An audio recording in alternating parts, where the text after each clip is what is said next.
UK की cost of living 2023 में काफी ऊपर जा चुकी है। So inflation as per the government तो 8.7% पहुंचा है, बट मेरे घर में इन्फ्लेशन जो है वो अराउंड 27% पहुंच चुका है।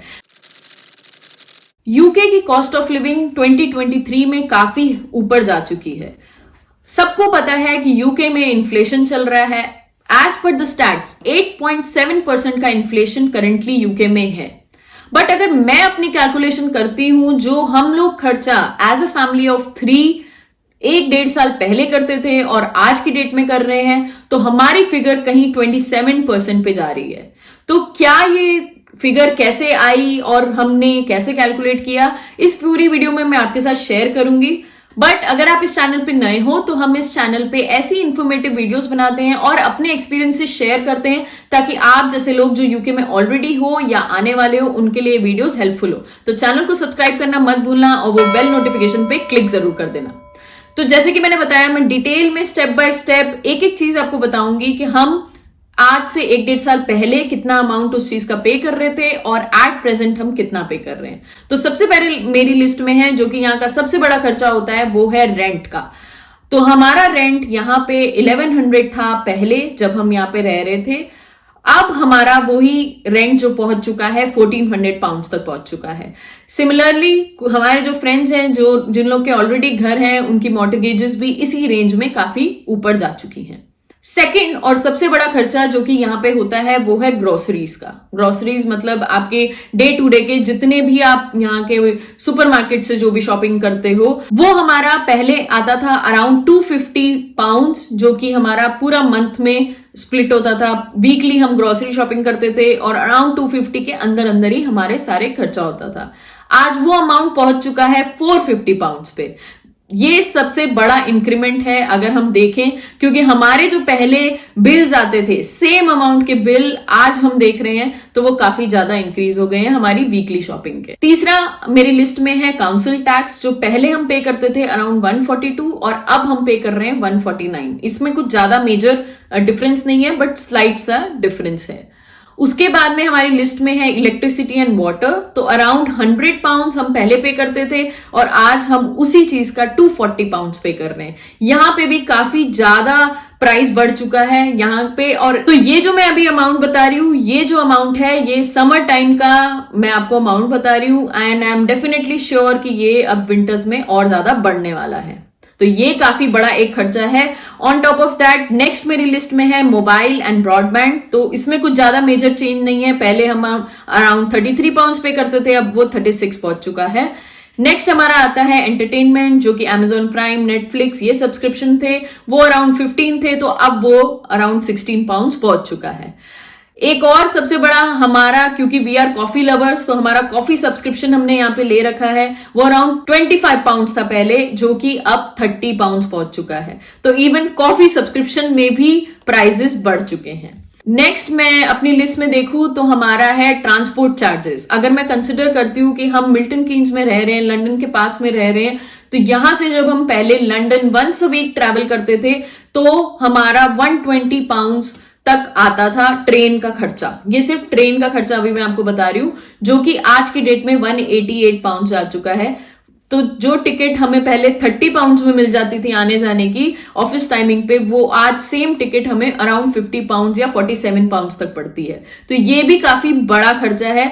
ये आपके लिए चेंज हो सकता है अगर आपको ज्यादा दिन ट्रैवल करना पड़ेगा ऑफिस, या आप अगर रिमोट जॉब कर रहे हो तो ये खर्चा आपकी लिस्ट में नहीं आएगा। फिर नेक्स्ट खर्चा आता है कार के पेट्रोल या डीजल का खर्चा, जो कि मैं सिर्फ कंसिडर कर रही हूँ कि अगर हम विद इन सिटी जाते हैं और कहीं नहीं जाते हैं, तो वो हमारा अराउंड 100 पाउंड्स पहले पड़ता था और अब वो अराउंड 120 पाउंड्स तक पहुंच चुका है। फिर उसके बाद एक और एक्सपेंस है जो कि कार के एक्सपेंसेस होते हैं, like insurance, MOT, road tax और सर्विसिंग। ये मोस्टली ईयरली खर्चे हैं, बट मैंने उसको डिवाइड करा है कि मंथली हमको कितना पड़ता था। तो मंथली अराउंड 150 पाउंड्स तक आता था और अभी भी मोर और लेस सेम है, वो 150 पाउंड्स के अराउंड ही हमें पड़ रहा है। अब नेक्स्ट आता है सबसे बड़ा खर्चा, जो कि हम जैसे पेरेंट्स के लिए होता है जो कि अभी नए पेरेंट्स बने हैं। सो मेनली उनका चाइल्ड केयर एक्सपेंसेस। तो चाइल्ड केयर एक्सपेंसेस पहले जो कि हमने यहाँ पे पता करे थे वो अराउंड 1000 to 1100 पाउंड्स के बीच में पड़ते थे। आज वो ही 1200 से 1300 पाउंड्स पे पहुंच चुके हैं। अब ये जो है थोड़ा सा वेरिएबल है, क्योंकि अगर आप किसी दूसरी टाइप की नर्सरी में भेजते हो, डिफरेंट नर्सरीज में अलग अलग खर्चे हैं, बट मैं स्पेसिफिकली जिस नर्सरी में अपने बच्चे को भेज रही हूं मैं उसके हिसाब से अगर आपको बताऊं तो ये अराउंड 1000 पहले था और अब ये पहुंच चुका है 1200 पाउंड्स पर मंथ। नेक्स्ट हमारी लिस्ट में है मिसलेनियस खर्चे, जो जैसे कि आप रेस्टोरेंट जा रहे हो, कुछ शॉपिंग कर रहे हो, कुछ थोड़ी सी पार्टी कर रहे हो, तो ये सब अराउंड पड़ता था 200 पाउंड्स, जो कि अब पहुंच चुका है 300 पाउंड्स। सो आप टोटल देखो, ऑन एन एवरेज हम पहले स्पेंड कर रहे थे 3235, और जो कि सेम चीजों में, सेम लग्जरी में, सेम एंटरटेनमेंट में वो चीज अब पहुंच चुकी है 4279, विच इज अगर हम कैलकुलेट करें तो 27.78%। So inflation as per the government तो 8.7% पहुंचा है, बट मेरे घर में इन्फ्लेशन जो है वो अराउंड 27% पहुंच चुका है।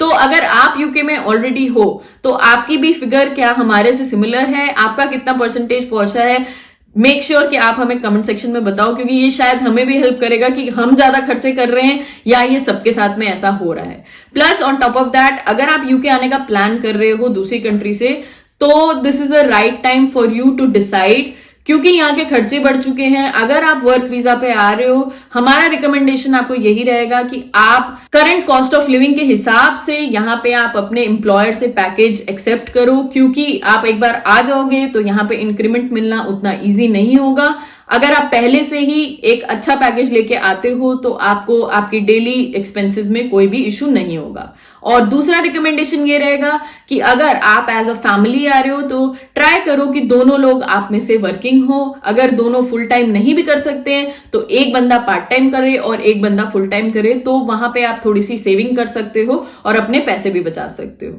सो अब कुछ टिप्स की बात करें कि अगर आप यूके में हो तो पैसे कैसे बचा सकते हो। डेफिनेटली आपको लग रहा होगा कि we are not the right people to tell you, because हमारा तो खुद ही सारा बजट हिला हुआ है, बट स्टिल हम आपको कुछ रिकमेंडेशंस दे देते हैं।